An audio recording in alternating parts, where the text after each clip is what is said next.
Price கர்த்தருடைய நாமத்துக்கு மகிமை உண்டாவதாக. இந்த நாளிலும் வேர்ட் ஆஃப் கைடன்ஸ் என்னங்கிறத வாசிக்க கேட்கலாமா? நீதிமொழிகள் 11ஆம் அதிகாரம் 12ஆம் வசனம்.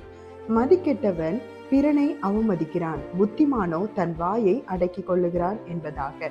ஆண் தேவ பிள்ளைகளை பிறருடைய குடும்பத்தையோ பிறருடைய பிள்ளைகளையோ பொருளையோ சிலர் ரொம்ப ஈஸியாக அவமதிச்சு பேசுவாங்க. கவனிச்சிருக்கீங்களா?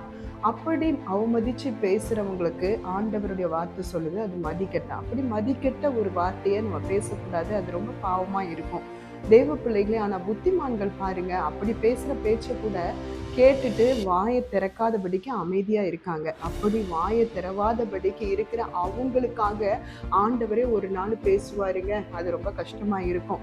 தேவ பிள்ளைகளே, தன்னுடைய இருதயத்துல மற்றவங்களை அவமதிச்சாலும் சரி, நேர்ல அவமதிப்பான வார்த்தைகளை பேசினாலும் சரி, அது நல்லது கிடையாது. அது பயங்கரமானது. ஆண்டவராகிய இயேசு கிறிஸ்து பேசணும்னா எவ்வளவோ பேசலாம். ஆனா பாருங்க, அவர் மனுஷகுமாரனா நமக்காக பல பாடுபட்டு அவமதிக்கப்பட்ட போதும் தம்முடைய வாயை திறக்கவே இல்லை.